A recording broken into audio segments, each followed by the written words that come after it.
6장을 통해서 갈라디아 교인들에게 교회 공동체 안에서 어떻게 행하여야 될지에 대해서 실제적인 교훈들을 하고 있는 중입니다. 이전의 본문들 이제 거의 갈라디아서가 이제 막바지를 향해 가고 있는데요. 5장부터 이어진 주제죠. 서로 종노릇하라. 이 권면의 맥락 속에서 육체의 열매를 맺는 것 혹은 성령의 열매를 맺는 것들이 이해되어야 한다. 그렇게 바울은 주제를 전개하고 있습니다. 그래서 저번 주에는 그 구체적인 적용으로서 그리스도 안에서 한 형제자매가 된 성도들이 어떻게 해야 되냐, 바로 서로 짐을 나눠져라. 또 각자의 일을 스스로 돌아보라. 그거는 어떤 의미냐 하면 교회 안에서 잘못하고 또 문제를 행했던 사람들도 품어주고 또 용납하며 기다려주라는 것입니다.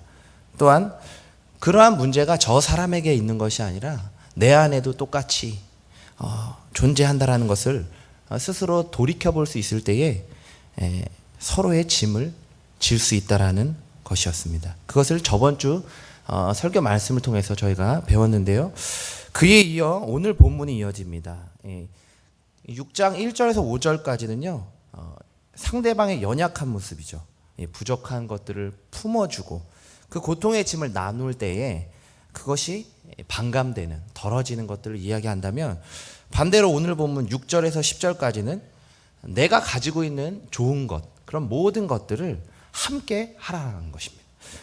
고통은 나누면 반이 되고 기쁨은 나누면 배가 된다는 말이 있습니다. 바울은 슬픔과 고통을 나누는 것에서 더 나아가서 그렇게 짐을 서로 지는 것이죠. 그것에서 더 나아가서 내가 가진 모든 좋은 것들을 공동체 안에서 함께 나눌 때에 정말 건강한 공동체가 된다라는 것을 오늘 본문을 통해 이야기해주고 있습니다. 본문 6절에 보니까 이렇게 이야기합니다. 말씀을 가르치는 자와 모든 좋은 것을 함께하라. 여기서 이 모든 좋은 것이라는 표현이 매우 포괄적인 의미입니다. 그런데 특별히 제가 이 본문에 대해서 여러 이제 주석들을 좀 찾아봤는데요. 학자들이 이렇게 이야기합니다. 바울이 교인들이 목회자의 생활을 돌보고 그들의 실제적 경제적 필요 등을 채워져야 할 의무가 있다는 것을 이야기하기 위해서 이 본문을 모든 좋은 것을 함께 하라라고 얘기했다는 것이죠. 이 좋은 것, 먹을 것, 입을 것이 될 수도 있고 더 나아가서는 오늘날에서는 이 금전적인 어떤 부분도 포함하고 있다고 생각됩니다. 아무튼 분명한 것은 이 6절에서 말하고 있는 바울이 말하는 이 모든 좋은 것이라는 것은 추상적 의미이기보다는 좀 더 실제적인 필요들이죠. 목회자에게 의식주와 관련된 물질적, 경제적인 공급을 말하고 있다고 보여집니다. 그런데 저는 이 성도들이 이러한 목회자들의 물질적, 경제적인 필요를 채워져야 할 의무에 대해서 강조하기보다는 좀 더 본질적인 문제죠.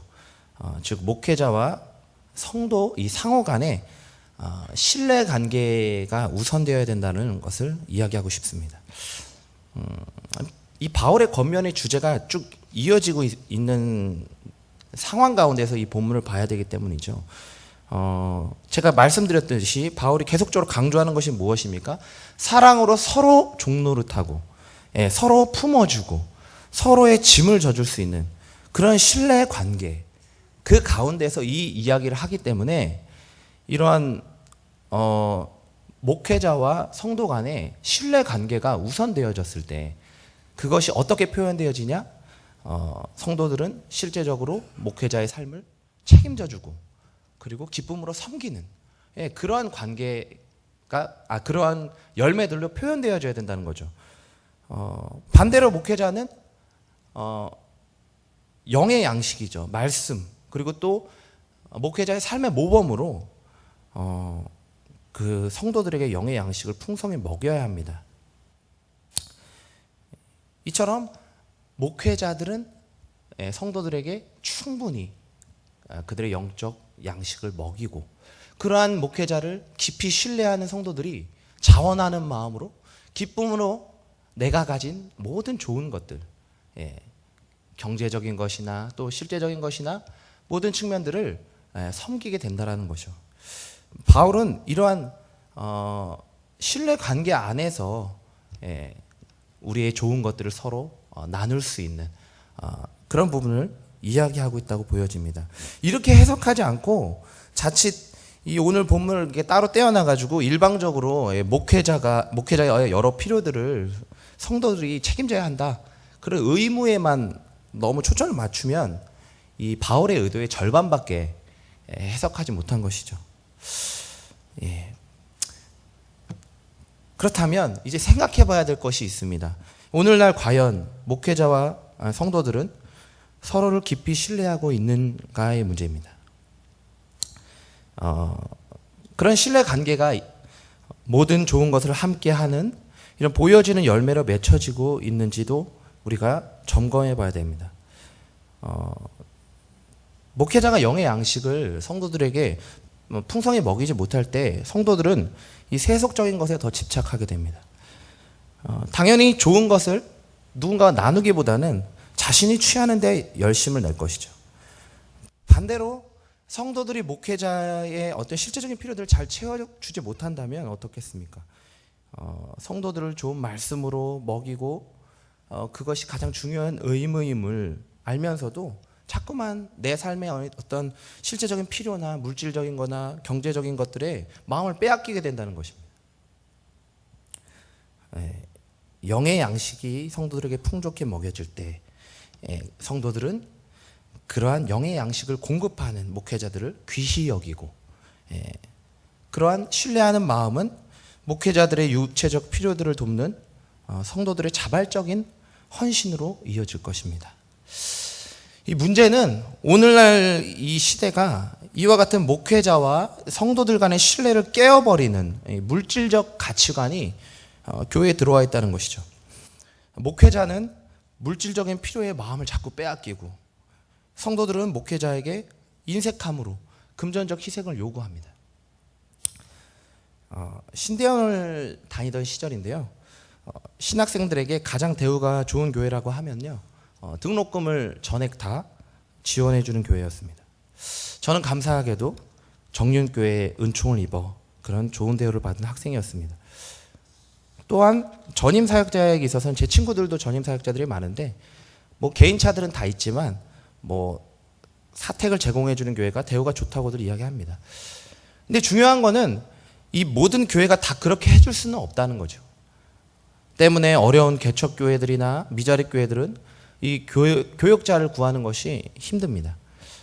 반대로 대우가 좋은 교회들은 사역자들이 몰리죠. 그래서 경쟁률이 높습니다. 저는 개인적으로 이러한 실태를 보면서 가슴이 많이 아팠습니다. 한편으로는 사역자들이 너무 세속적인 거 아니야 라는 생각도 들지만, 또 한편으로는 가정이 있고 또 아이들이 있는 사역자가 빚을 져가면서 등록금을 내고 또 매달 이렇게 집세를 어렵게 감당하면서 살고 있기 때문에 그 현실을 저도 알기 때문에 좀 이해도 되는 것이죠. 한편 요즘 교회가 마이너스 성장이 계속되다 보니까 교회가 재정적으로 어려움이 닥치곤 합니다. 그중 대부분은 무리한 어떤 건축을 통한 빚 때문인 경우도 많죠. 그럴 때 교회가 가장 이 재정적인 부분을 해결하는 손쉬운 방법은요, 사역자의 수를 줄이는 겁니다. 혹은 사역자의 대우를 줄이는 방법이죠.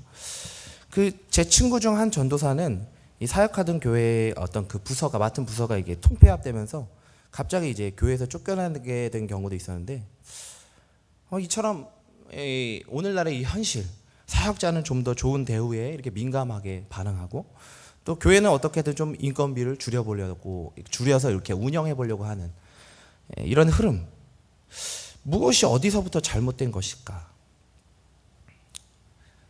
저는 이런 사역자의 대우 문제에 있어서 고민하면서 오늘 말씀을 통해서 좀 인사이트를 얻었는데, 그거는 결국은 이 목회자와 성도들 간의 신뢰관계에서 찾아야 되지 않는가. 저는 이제 목회자의 입장이기 때문에 이렇게 생각하면 되는 것이었습니다. 내가 재정적인 부분을 포기하면 된다. 나는 어차피 성도들의 입장은 다 이해할 수 없으니 내가 먼저 변하고 내가 목회자 할 일에 더 집중해야 되지 않겠는가. 그것이 제 나름대로 결론을 내린 어떤 최선이었습니다. 최근에 제가 이제 가정교회로 부흥한 미국의 휴스턴에 있는 교회입니다. 이 서울 침례교회를 담임하시는 그 최영기 목사님의 책을 읽었습니다. 그 책 속에서 목사님은 이러한 목회자들의 대우에 대해서 이렇게 이야기하셨습니다. 제가 한번 읽어보겠습니다. 저는 사례가 적히지 않은 초청장을 받았고 나중에 사례를 받은 후에야 서울 침례교회에서 받는 사례가 전에 봤던 사례보다 적다는 것을 알았습니다. 지금까지도 집사님들의 간청에도 불구하고 목사 사례 인상을 거부해 오고 있습니다. 교회가 급성장하면서 교회에 쓸 일이 많아졌는데 사례를 인상하는 것이 내키지 않기 때문입니다. 또 아내가 일을 해서 돈을 벌기 때문에 생활하는데 큰 지장이 없기 때문이기도 합니다. 이 목회자로서 본인의 입장이죠. 그러면서 또 이렇게도 이야기하셨습니다. 교역자 사례는 교인들의 평균 생활 수준에 맞추는 것이 좋습니다. 성도들은 사랑하는 마음으로 교역자의 생활의 필요를 최대한 채워드리고자 애써야 합니다. 사실 목사는 구제, 선교, 손님 대접 등 남모르게 돈을 써야 할 곳이 많습니다. 그렇기 때문에 목사를 후히 대접한다고 해서 그 돈이 낭비되는 것은 아닙니다. 결국은 다 남에게 돌아가기 때문입니다.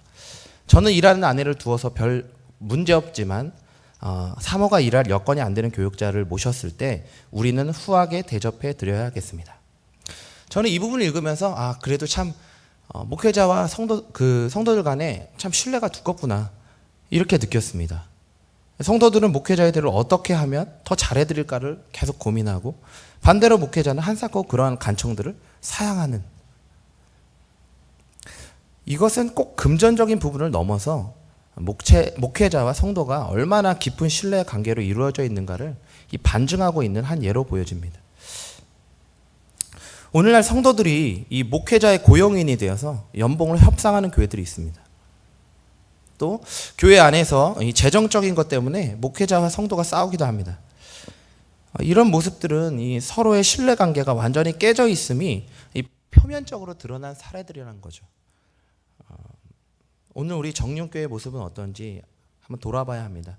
우리 정륜교회는 특별히 저를 포함해서 목회자들은 이 정륜교회 교인들에게 영의 양식을 충족히 먹이고 있는가? 반대로 우리 정륜교회 성도들은 그에 대한 감사의 표현으로 모든 좋은 것들을 목회자와 함께 하고 있는가? 이런 깊은 신뢰 관계 가운데 있는가? 저는 이 목회자로서 아까 전에도 말씀드렸던 것처럼 제가 먼저 변하고 제가 부족하고 또 먼저 바뀌어야 함을 깨달았습니다. 오늘날 이 여기저기서 목회자와 성도 간의 이 불신의 관계가 이 물질적인 다툼으로 나타나고 있습니다.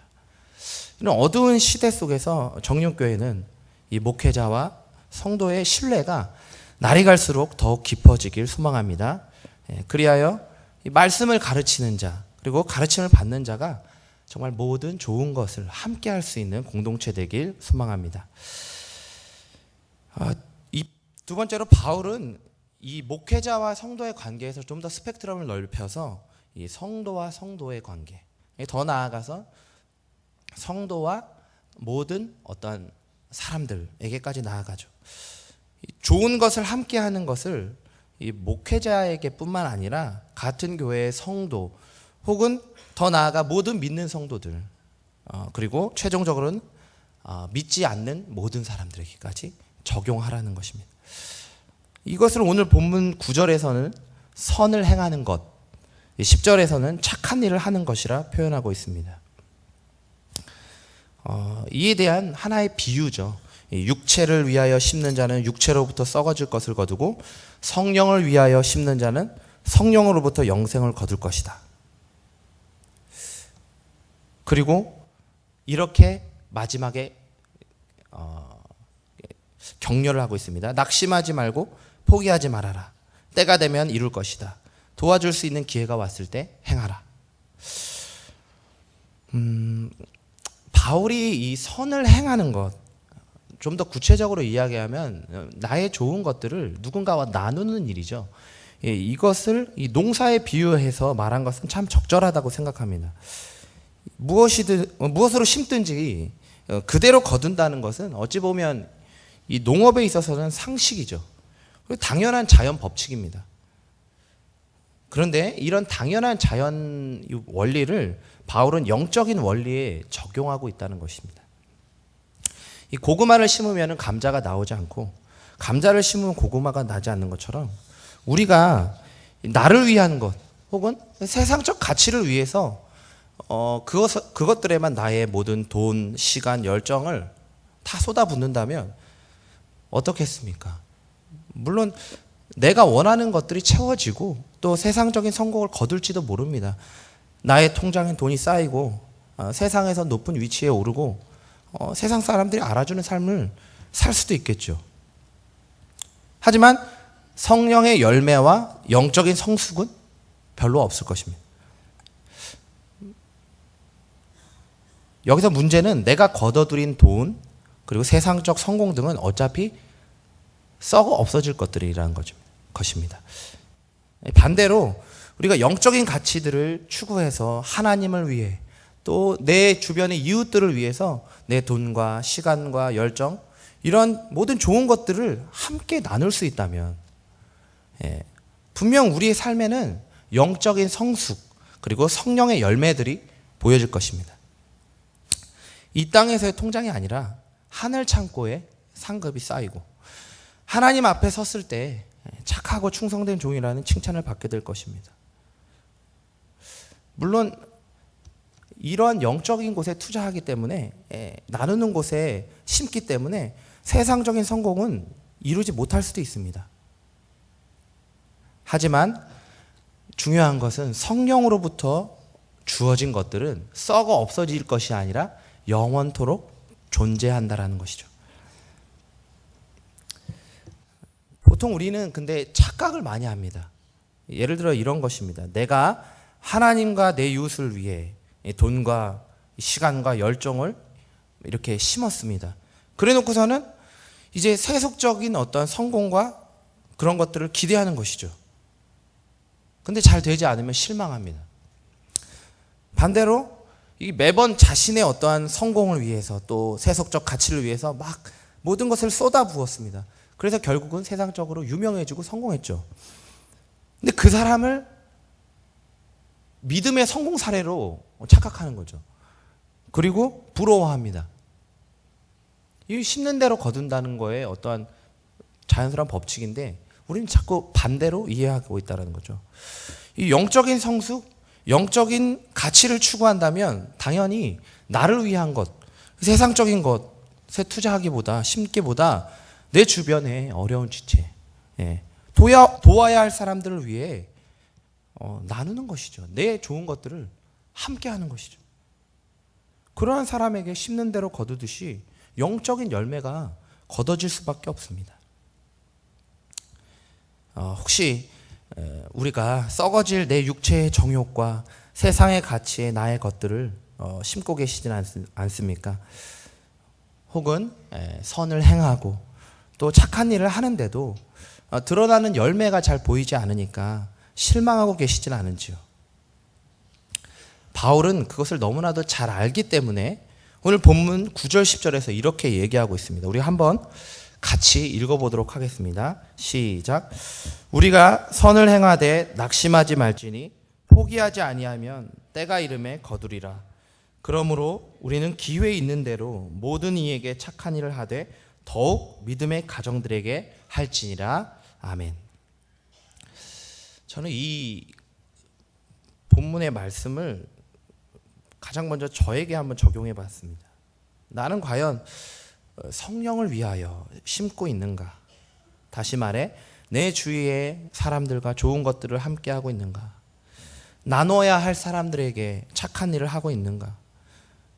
도와줘야 할 사람들을 하나님께서 보여주셨는데 그들에게 이 돕는 것들을 기쁨으로 차원하는 마음으로 이렇게 헌신하고 있는가? 제 자신을 한번 돌아봤습니다. 물론 이 부족하고 연약한 제 자신의 모습을 발견하는 것 외에는 별로 생각나는 것이 없었습니다. 제가 지금부터 이 말씀드릴 부분은 설교 시간에 이야기할지 말지에 대해 매우 망설였습니다. 왜냐하면 제 개인적인 이 물질적인 쓰임이죠. 어떻게 제가 물질을 쓰고 있는지에 대해서 혹시나 자랑처럼 들리지 않을까 염려되는 마음 때문이었습니다. 하지만 이 고백을 통해서 누군가를 제가 돕고 있지만 기쁨으로 하지 못했던 그런 제 연약한 모습이죠. 그것들을 고백함으로써 성도님들도 함께 좀 공감할 수 있었으면 좋겠다는 생각에 조심스럽게 얘기해보고 싶습니다. 사실 저와 제 아내는 이 얼마 안 되는 재정이지만 하나님께 드리는 11조 그 이외에 부모님께 또 11조를 하고 있고 또 10의 1조를 이제 내 이웃 이제 도움이 필요한 사람에게 좀 나눠야 되겠다는 생각을 했습니다. 그러니까 저희 어떤 그 생활비의 3분의 1 정도가 되는 것이죠. 그러니까 근데 이제 10의 3조째죠. 이 어려운 사람들을 돕기 위해서 누구를 도와야 될까 고민하던 끝에 이제 개척교회 하시는 목사님 그리고 또 이렇게 아프리카에 좀 어려운 아이가 있어서 좀 그쪽에 제가 돕기로 우리가 결단을 했는데 이 실제로 결혼을 해보니까 이 결혼 전이랑은 틀리더라고요. 이 여러 가지로 생각했던 것보다 들어가는 돈이 많더라고요. 이 생활비의 이 3분의 1을 떼고는 이게 저축이 안 되더라고요. 그래서 이 뭐 하나님께 드리는 건 당연한 거고 또 부모님께 드리는 것도 하는데 이제 이 10의 3조째죠. 이거를 계속 앞으로 이렇게 떼고 사는 게 너무 힘들겠다는 생각이 들었습니다. 그래서 한편으로는 이런 생각이 드는 거죠. 내 앞가림도 못하면서 누굴 도와주냐 이런 마음이 들었던 것이 사실이었습니다. 그런 거 이런 거죠. 이 개척교회를 돕고 또 이 불쌍한 아이를 돕고 있기는 하지만 그냥 기쁘고 감사하고 자원하는 마음으로 하는 게 아니라 하기로 한 거니까 올해까지만 이제 어쩔 수 없이 하자. 내년에는 그만해야 되겠다. 이런 생각을 한 것이죠.